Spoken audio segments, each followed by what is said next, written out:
channel. So for today, for this one, we're going to be doing sweet shortcrust pastry. It's quite an easy one and it does keep in the fridge quite well until you do need to use it. So sit back, watch and enjoy me making some pastry. So the first thing we're going to do is measure our flour.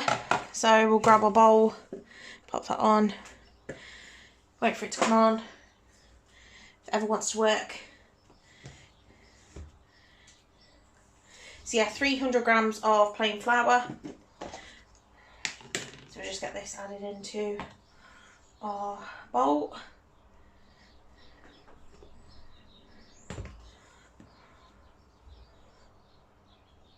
So yeah, this kind of recipe you want to do with kind of your sweet dishes like your apple pie, your treacle tarts, your kind of things that you make with like frangipan and mini tartlets and kind of parts like that. So it just kind of adds that sweet edge rather than it being quite savoury with your normal kind of shortcrust pastry.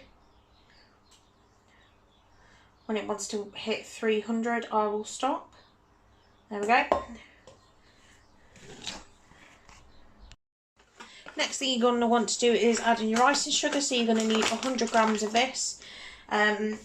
Just make sure you sieve the icing sugar because it can get in lumps, just like it is coming out now. So it's always best to sieve your icing sugar beforehand.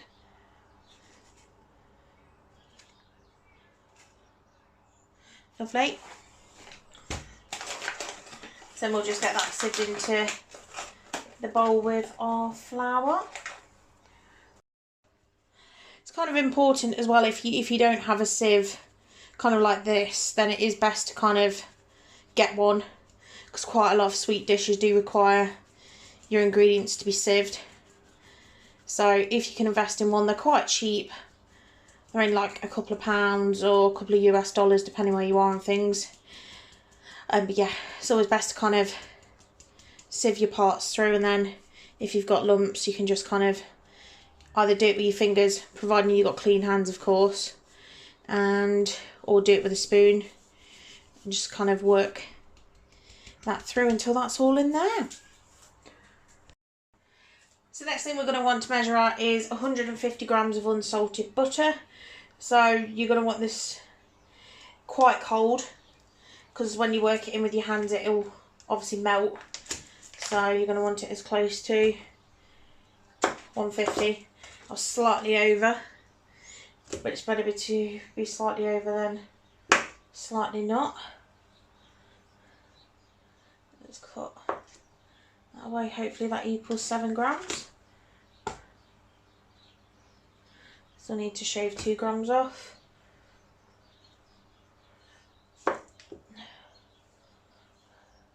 Kind of satisfying shaving butter because it comes off in kind of little slithers like this. So I'll just do it one last time. Perfect. So stick the rest of the butter back in the fridge that you don't need, which I'm going to do now. And then on a clean worktop, or if you've got a board, you're just going to want to kind of slice it into cubes. So I'll quickly do that over here. You're going to want to, as I said, just be careful with this.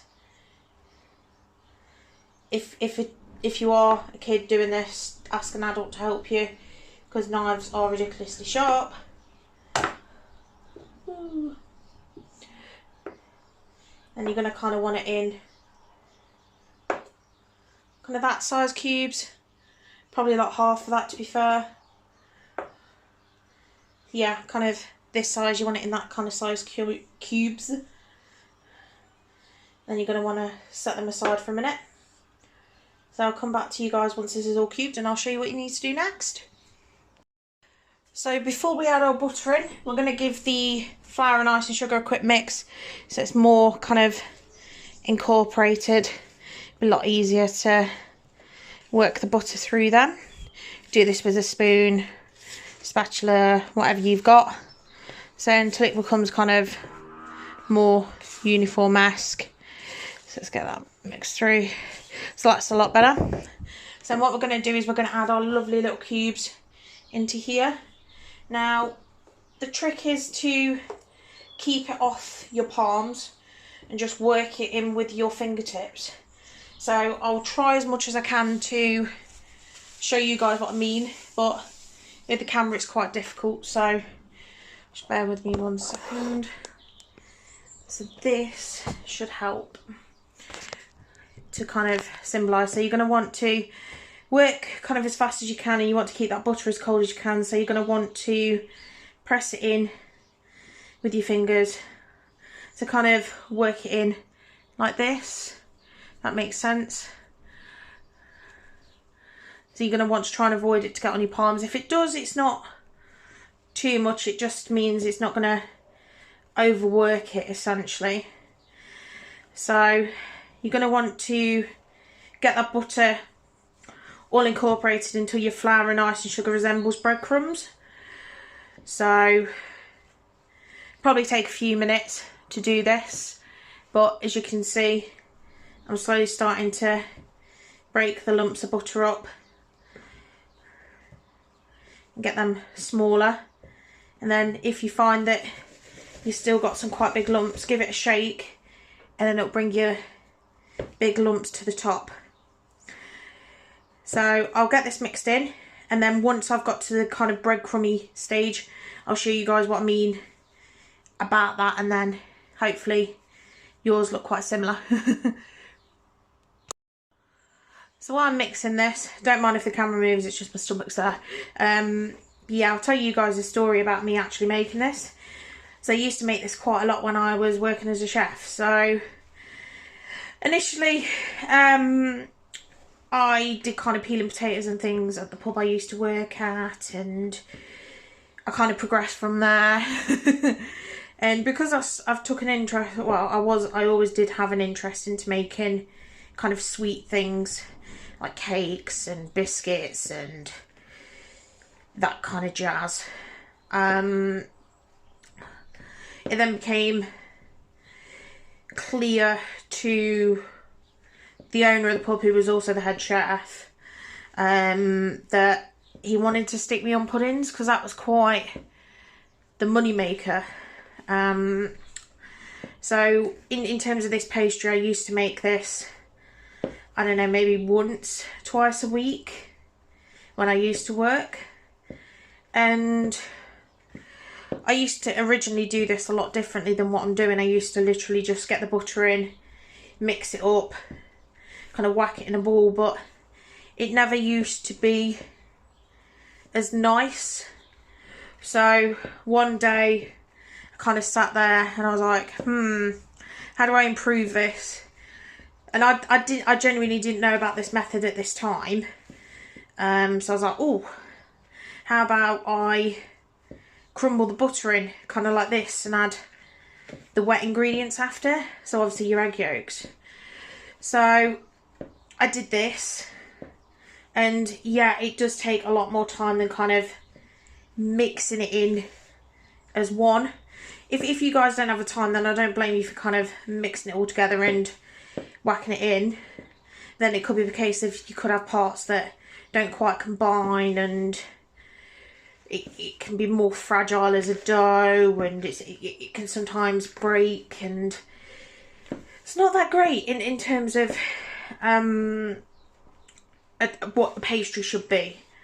Even though a pastry should kind of have that breaking point, and it's not elastic as what bread dough should be, but it's a case of you want it to still be like melt in your mouth and not have that snap texture and not be mixed.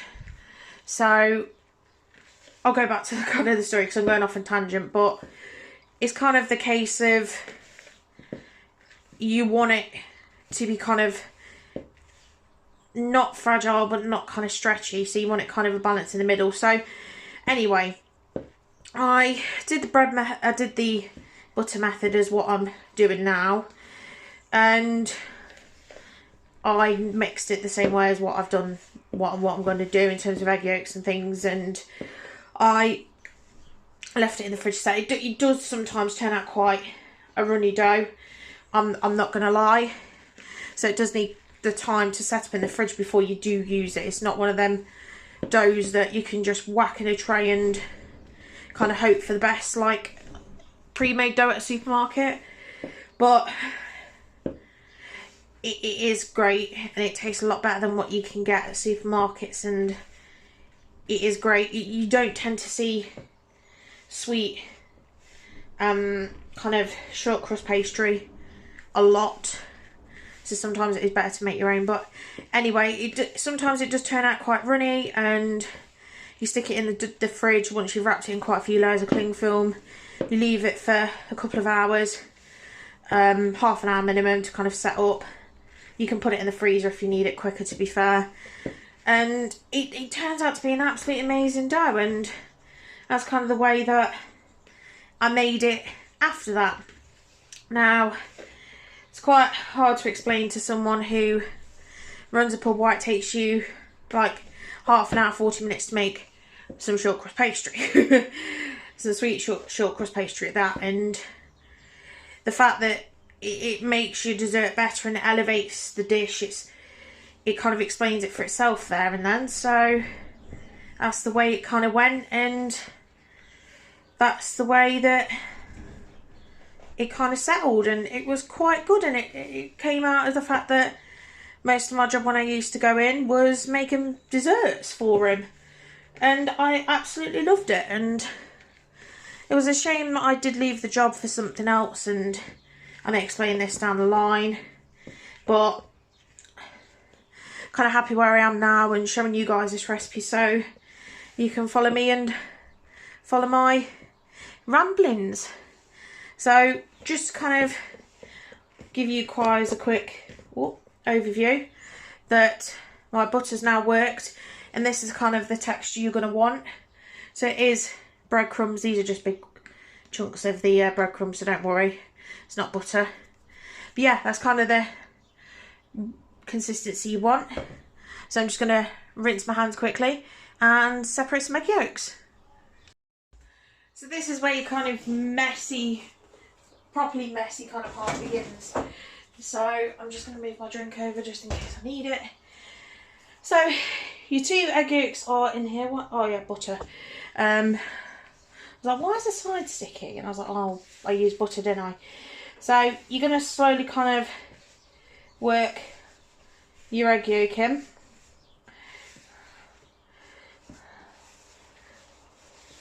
And then if it doesn't start to kind of come together, then the best thing for you to do is to add some cold water. So I'm just going to see how. Let's scrape that off a minute. I need to ideally keep a clean hand. Get some water in this.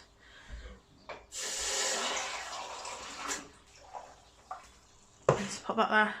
So give that a shimmy. Kind of get your hand in there and bring it together.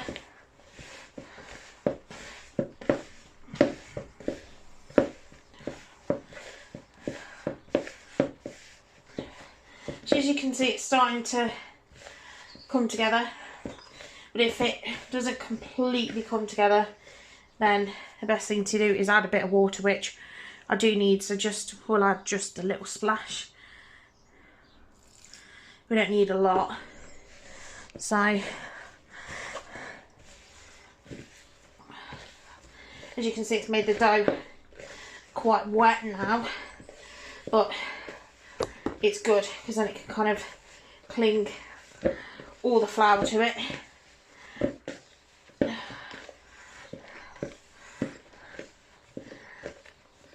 So it's just a case of getting it all together, and I'll come back to you guys in a minute because this needs a little bit of work, so I'm going to mush it all together and I'll come back to you guys once I've done that. So next thing we're going to want to do is to cling film the side so we can pop our pastry on. So I'm just trying to find the end which I've got, which is great. So if I pop this here, excuse the sirens if you can hear them, guys. We're just off a main road, so we hear kind of everything. So just pop that. So that's your cling film sorted. It's probably invisible now, but there you go. And then you're going to want to take your pastry, pop him down. I'm going to leave this because I need to make more pastry in a minute, so this will be kind of another video. And then, depending on what your starting shape is, I tend to go in a rectangle. It's just easier to kind of roll out than if you preemptively put it in that shape,